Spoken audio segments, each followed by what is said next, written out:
I have to give a goddamn voice recording because my stupid mic wouldn't work. I'm not a lip syncing artist, so I cannot sync my voice to the video, so please bear with me. This is my very nice 130 SLT Nexstar. It's made by Celestron and it's part of the Nexstar series, and it's been served me well for the past 3 to 4 months. I've used it in a lot of places, including a desert with a bottle scale of 2 to 3. Before this, I had a StarSense 130DX, but the thing is, in the bottle 9 scale, because I live in the main heart of the city in Dubai, it didn't work properly.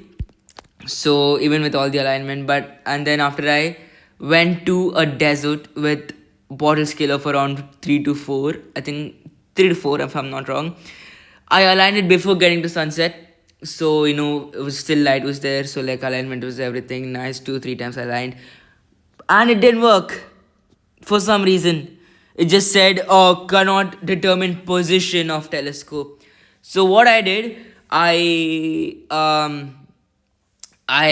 waited till sun set. It was dark.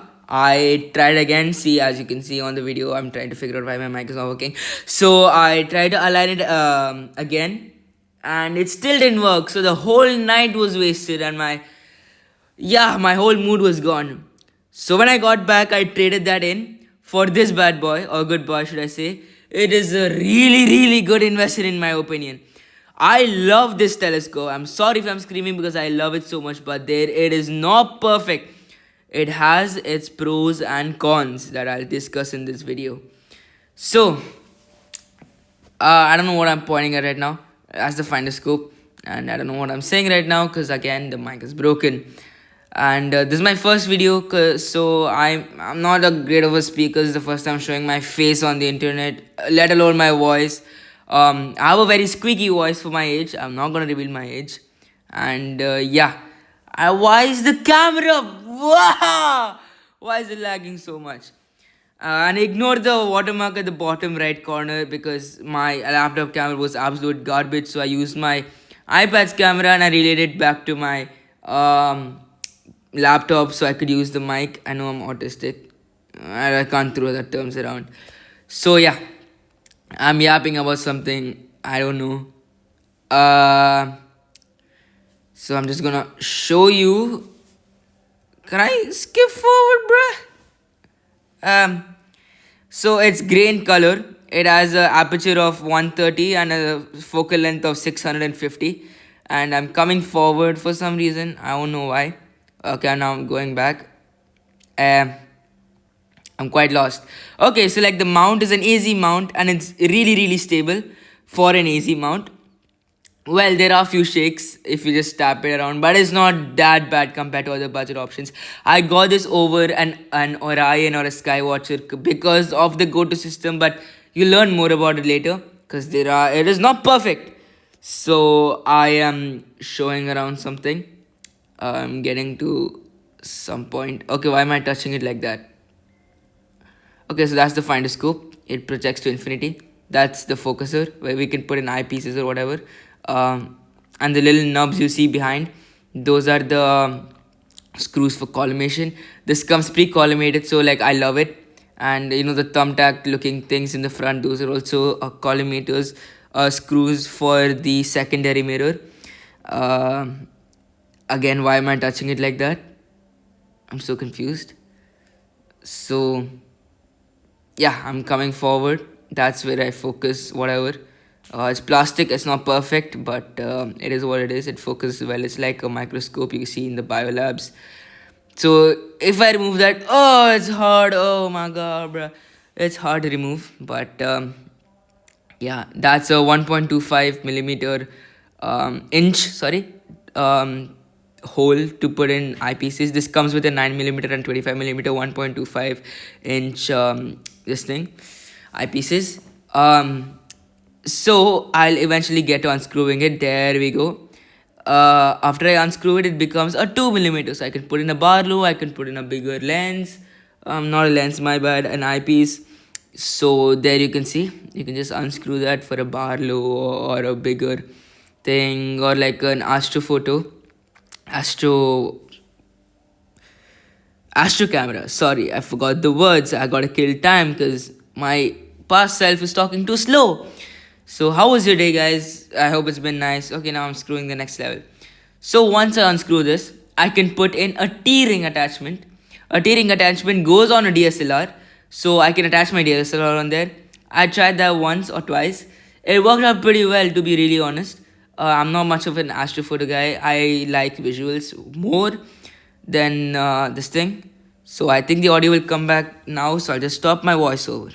Off for me, and my head's getting cut off. I can see this. Okay, so like I have to bend down. Oh no.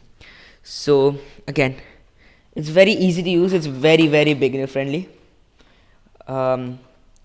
So I forgot to tell the specs of this. This Celestron 130 SLT has a focal length of 650 millimeters, which is actually really sweet. It's like you can see the bands of Jupiter, the rings of Saturn on the 9mm. You can see Venus's red glow, like orangish glow, and you can see Mars's orangish dot, because like even though the one of the most expensive telescopes can't, like the 8SC, which is an 8mm with like over 1,000 focal length. And the aperture of this is again 130. So that's the amount of light that you can get in. The higher the number, the better. This is a 5-inch model, Newtonian reflector, and it's really good. Like I can see almost anything you want. The Andromeda Galaxy, the Pleiades, the Beehive cluster, whatever. And it works really well, and it's pretty cheap also compared to like other budget options from like Orion. This is actually really solid because it has a go-to function. I'll show you that shortly. But those are the pros. It's very light. It's very durable. You don't need to collimate it. It comes pre-collimated. Like if I tap it, it doesn't rattle that much compared to other telescopes. Compared to the Star Sense I had, like slight taps, slight bumps, nothing happens. Like it doesn't harm anyone. And the optics are really good. It comes pre-collimated. As I said, the mirrors are amazing, and you get 2 eyepieces in the box, 9mm and a 25. Blah blah blah. And the motors are really durable because I have a friend of mine who's technically my neighbor. I don't want to dox myself, blah blah blah. He has one of the Nexstar systems, which is a 127 SLT, which is Marcus of, I don't know how to say that, Cassegrain model with the thing coming out of the back. That was actually really sweet. I actually bought this because of him. He recommended this model.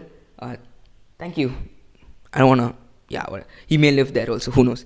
So like the gears are very durable. You can move around pretty fast. But now to the cons.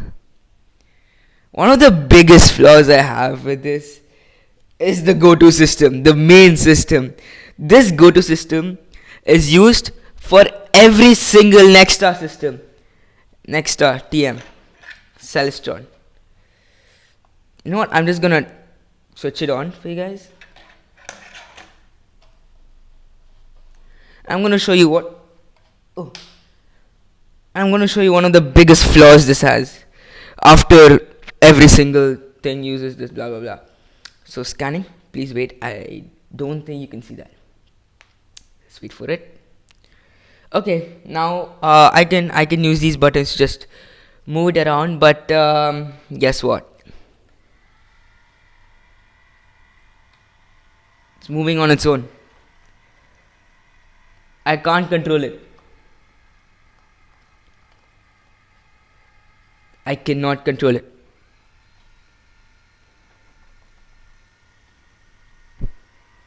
I'm hands free. It's moving on its own like a ghost. It's not supposed to do that. So I went to the place where I bought this. Really good people, very friendly. It's called Almin Optics. It's near, I think, the Al Khus area, if I'm not wrong. They were really kind. But when I went there and I told them about this issue, they told me a battery issue. Then I came back home and then I bought like 6 packs of batteries of different brands. 6 packs. Each of them cost around $50. I spent well over 300, 400 on this. More, almost half the price of the goddamn telescope. Just excuse me, for this to happen. It moves on its own. It's a battery powered, and what he said, you know what, you could just use it without the battery. this is the battery bay, which is kind of, there we go. That's the battery bay. As you can see, there are two cartridges. Each cartridge holds 4 batteries, and he told, remove the batteries, use it with the AC adapter, or just buy a battery bank. A battery bank is $400. That's half the price of this. Not half. No way, it's actually $800. That is half the price of this. And I got this on a massive discount, so I'm not going to complain about that. But if I have an option to use battery, if I have an option, why would I opt for the more expensive option? Why would I opt for a wired solution if I have this option? If you go online and if you search, and trust me, I did the whole night, people have used it with batteries with no complaints. Why me? It's a universal question every human asks if they get something wrong or if something happens to them, and if something happens, blah blah blah. But why me? Why my next start? So I asked him, let me return it please, blah blah blah, and he's like, one straightforward answer, no. It's not our fault. Message Celestron. I'm like, who do you think I am? I'm not like a big billionaire. Celestron's gonna reply to me at the same day. So like, even though I didn't message them, I'm still waiting for the reply. Celestron, please, I know you're not watching this, but please, tough luck, I guess, because like, this is not supposed to happen. This is not supposed to happen. So like, I have bought an AC adapter for around $35 which is around 150. I'm not sure, maybe more, maybe less, but it's 150 dirhams. It works. See, that's what I want. It works. It probably works. Not probably, properly. I'm sorry again. My first video and I haven't spoken to anyone, blah blah blah. But again, if I have the option to use a battery, why can't I just use it? My question, please. I know I've been ranting about the same point for so long, and what are the other cons? I actually have no clue.